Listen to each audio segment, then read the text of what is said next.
What's going on, guys? This is Rob, and if you're enjoying the content here on my channel, then make sure you hit the like button and make sure you hit subscribe so you can help decide what direction the content on my channel goes in the foreseeable future. Okay, so getting into Secret Empire, this quickly shaped up to be one of my absolute favorite stories that I've read in Marvel Comics for quite some time. I absolutely love it, but there are a lot of you guys here who are new, a lot of you guys who probably don't know about all the controversy that's kind of surrounding it. And so what I want to do is sort of explain this a little bit, because there are a lot of people who have been looking around and asking, why are people so upset about what's going on with Secret Empire? For a lot of people, it's not really Secret Empire that they're upset about, it's the idea of Marvel as a whole.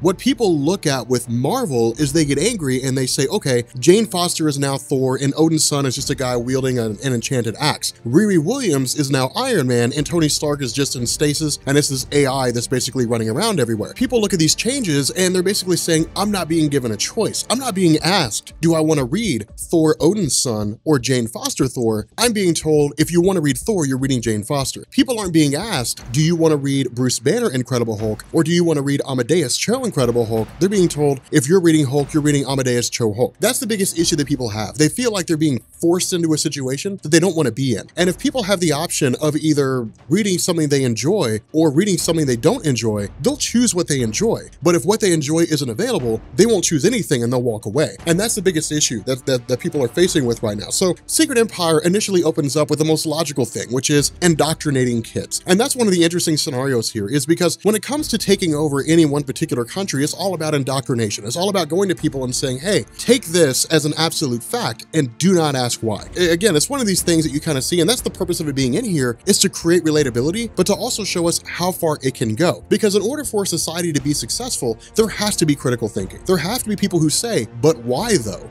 Like that has to happen. That always needs to take place, because someone asking why leads somebody else to say, well, here's the answer. And if they give them an answer that requires critical thinking, then the question becomes, well, then how did you arrive at that answer? And then that leads into the whole investigative process, and that leads into more questions being asked, and it leads to the idea of people just not accepting something as absolute truth and actually asking questions about why things are the way they are. And that's really one of the things that I enjoyed most about this little segment, is it's basically this notion of you can't take something as an absolute truth, because what had happened is once Hydra took over, Hydra eliminated all forms of text that they didn't agree with. That was another aspect of totalitarian and fascist policies. If you disagree with a book, burn it. But in the end, they weren't really just burning a book, they were burning the ideology of critical thinking. They were burning the ideology of saying, I don't agree with this, but I also have to accept that there are opinions out there different from my own. It's more or less kind of purporting this idea of anybody who doesn't think the way that I do is wrong. And so again, that's why this is so significant, is because that's effectively what Hydra is doing. Hydra's, really just kind of coming along and saying, okay, guys, look, like we now run the show, which means that kids read the books that we tell them to read, teachers teach what we tell them to teach, the news reports what we tell it to report. It's very much a totalitarian regime. Dissent,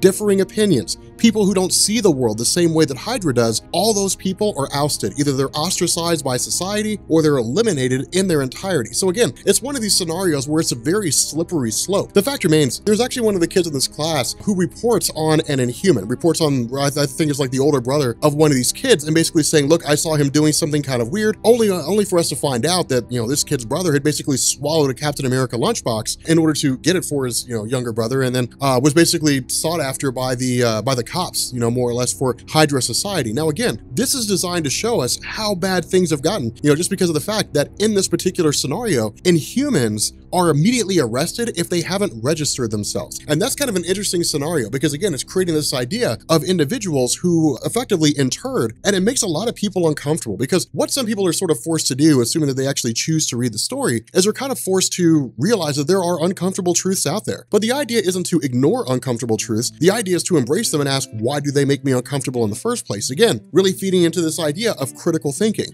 feeding into this idea of maybe I should just ask why, as opposed to just kind of accepting things as an absolute truth. And so one of the other aspects on this is the idea of the superheroes who are just kind of left out in space. Keep in mind, when Captain America initially launched his campaign and began the process of taking over the United States, the shield that Carol Danvers had worked on, the shield that was designed to keep threats outside of Earth, was enacted. Captain Marvel and a handful of other people out there who were, superpowered beings were basically forced outside of the shield. Now, remember, the reason why this happens is because it would not have done Earth any good if they were like, hey, here's this shield that can protect our planet from everything except for like really powerful people, because the really powerful things that are out there are the ones that you worry about. You worry about Galactus, you worry about Thanos, you worry about Gladiator and the Shi'ar Empire trying to obliterate the whole of humanity. The shield is designed to keep out some of the most powerful beings in existence, and so there's really no hope for Carol Danvers or any of their guys to actually get back onto Earth proper. So that means that Hyperion, it means that Blue Marvel, it means that Carol Danvers herself, it means that a lot of these characters who were out there trying to stem off this tide of Chitauri forces that are constantly invading Earth, or at least constantly trying to invade Earth in order to get their queen, will ultimately lead to them presumably dying in combat. Now, one of the questions that has to be asked here, and this is one of the things that kind of stood out to me, is that if this shield is capable of keeping out some of the most powerful beings in the world, and the Chitauri are a race of aliens akin to insects without any insane powers whatsoever, then why don't the forces of Carol Danvers and those guys just leave, go get help somewhere, while the Chitauri forces constantly just bombard themselves onto the shield and are inevitably killed each and every time? In truth, it's just Nick Spencer keeping them there. It's just a way for writer Nick Spencer to say, hey, look, we're keeping them around. We want them around here, presumably for this great big huge grand poobah conflict that takes place at the end of everything. And so from this point, what we do is we actually pick up with a kid named Ray Sean, and we actually join the Champions. Now, one thing to keep in mind, and this is why this is really kind of cool, is because of the fact that this is designed to show us, or at least give us an indication, that the superheroes are really on the run. I mean, there's really no hope. Now, we'll find out how hopeless a lot of them perceive things to be here in a little while, but at the moment, you know, where this kid, you know, Ray Sean, is basically rescued by the Champions, so by Miles Morales and by Viv, the daughter of Vision, and by, you know, Amadeus Cho Hulk and so on and so forth, where he's whisked away, we actually pick up in Denver with some giant monster that's, you know, wreaking havoc. Now, this is not anything new, and really, we're not even given the origin of this monster, and we don't have to worry about it. This is one of those things where Nick Spencer kind of plays it fast and loose with the old school Marvel style of storytelling. And what I mean by that is back during the 1960s and the early 1970s, back when Marvel was coming out with a lot of new superheroes, you really didn't see a lot of big crossover conflict events like you do now. Instead, with the way Stan Lee and a lot of the earlier writers, Roy Thomas and, you know, Jerry Conway and Steve Englehart, the way they used to write those stories back then is, while they weren't the most lighthearted, they were a lot lighthearted than they are now. And so you would see, you know, Captain America fighting off against like the Snake Monster. You would see Thor against like the Molten Man, you know, or something along those lines, but you wouldn't see like these great big huge grandiose things. And so it's really kind of hitting at this idea that there are still various threats out there. The difference is how they're dealt with. When it came to the traditional landscape of Avengers, they wouldn't normally obliterate these things. Sometimes they would, if the monster just couldn't be reasoned with, if it was like a, you know, a very primal intelligence, it couldn't understand speech patterns or anything like that, or if it was just such a violent being that there was no way to defeat it outside of killing it, then sure, they would fall to that level. But for the most part, it was always like contain, capture, and then hold it prisoner. In this instance, that doesn't happen. Instead, the Hydra Avengers jump in and just kill the thing. Now, one of the things that I want to address here are some of the members of the Avengers. With Deadpool, is straightforward. It's all about cash. When it comes to Superior Spider-Man, or I guess the return of Superior Spider-Man, it's more or less just the idea of, you know, being on the devil's right hand than in his path. The same thing with, you know, with Odin's son. Now, there is a little bit more to Odin's son than we'll actually find out. We'll really get around to issue number 4 or 5, and we'll actually find out there's a lot going on with this character that we're not being made aware of. But remember, Scarlet Witch has been corrupted, although we don't know how yet. Well, at least we don't know how in issue number 1. In issue number 4, we find out, and we can spoil this a little bit. I mean, it's not a great big huge revelation. It's literally just like a one-panel thing that shows us. But with the Scarlet Witch,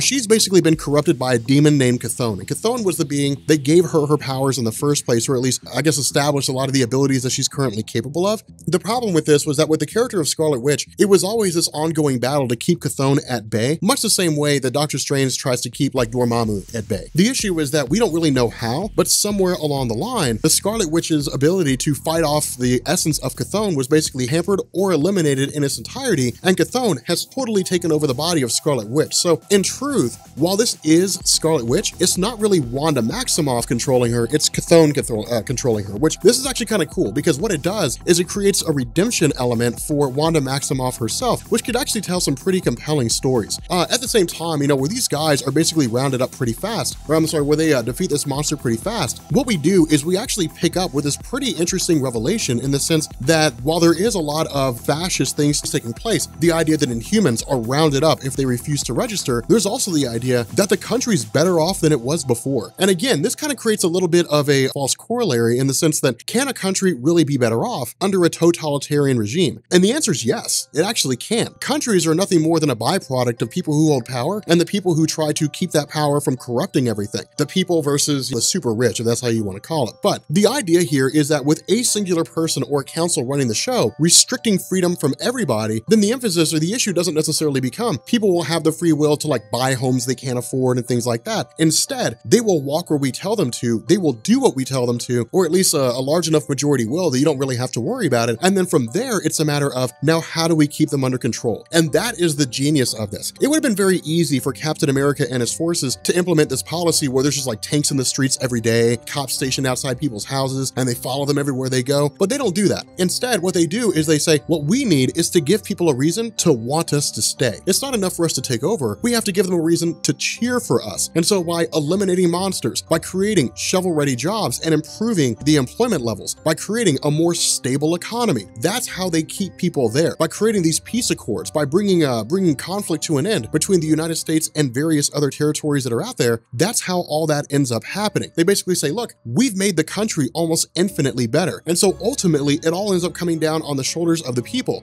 What are you willing to sacrifice in order to make the world a better place? Are you willing to give up your freedom to make the country better? For a lot of people, the answer is no. You ask them that question and without a second guess, the answer is nope, absolutely not. They refuse to give that up. In their mind, in the minds of a lot of people, it's I'd rather live in a free society that destroys itself using its own freedom than have a long life in a totalitarian society. Because what happens when that council that does everything to benefit society as a whole becomes a council that decides to tear society down? They become evil, they become corrupted, they become crooked. Well, then suddenly we have no choice. We don't have the ability to do anything. And that's the argument that they make, because while things are down and out in a free society, while they're not necessarily the greatest thing ever, the freedom that that society has allows them to make it better. That's the difference, is that ultimately it all comes down on the shoulders of the people and what they're willing to do and how they're willing to make things work in order to make them better. I mean, the civil rights movement happened to a degree with regards to government regulation in terms of new laws being passed and so on and so forth. But it wasn't soldiers in the streets marching on behalf of African Americans and multiple cultures that were out there. Instead, it was the American people that were marching out in the streets. It was the American people making their voices heard. When it comes to, the whole idea of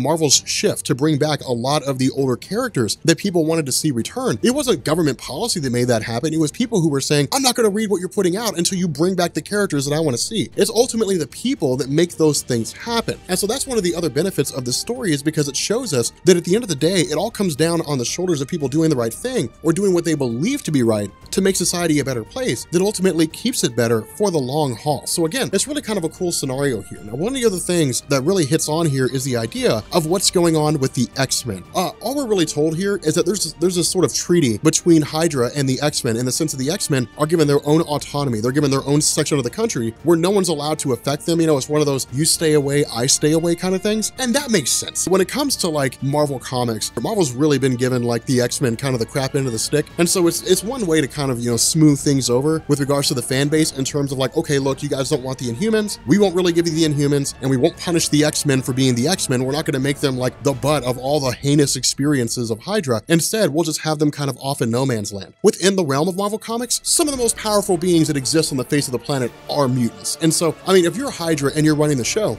do you really want somebody who can warp reality, screwing it all up for you?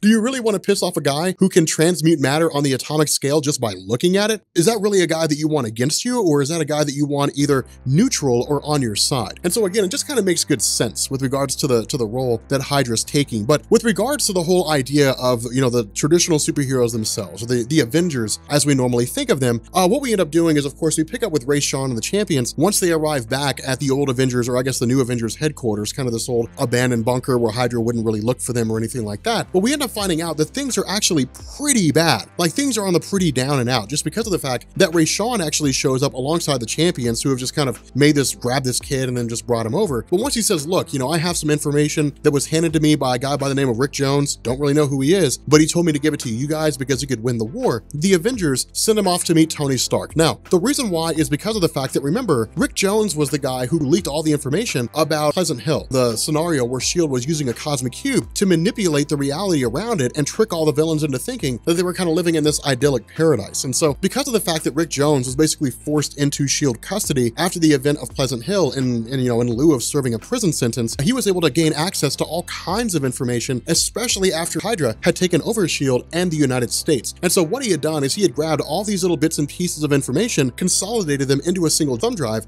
gave it to Rayshawn, and then sent Rayshawn on his way to go meet the Avengers. And so during his conversation with Tony Stark, it's actually kind of an interesting scenario because Tony Stark's usually always the futurist, like the idealist. He's always thinking one step ahead or 2 steps ahead or 20 steps ahead or something like that. But in this instance, Tony Stark has basically given up. Now, the reason why this is kind of cool is because there's always been this sort of antithesis between Tony Stark and Captain America. They represent yins and yangs. They're always opposites. And it has been since Civil War. Civil War for Captain America and Iron Man was The Dark Knight Returns for Batman and Superman. It was the seminal story that basically established that they're always going to bump heads forever. They're never going to agree on anything in an absolute way. And so much like the original Age of Ultron story, where Ultron had basically taken over the world and Captain America had effectively given up until he came up with an idea to go find one of Nick Fury's bunkers, Tony Stark's much the same way. He's like, look, we can't fight, man. All we can do is just hide. We can just live from one day to the next, do the best we can, and then just call it quits. Just go on for as long as we can until Hydra catches us or something along those lines. And so again, it's kind of an interesting scenario because what it tells us is that while some people have given up, others haven't.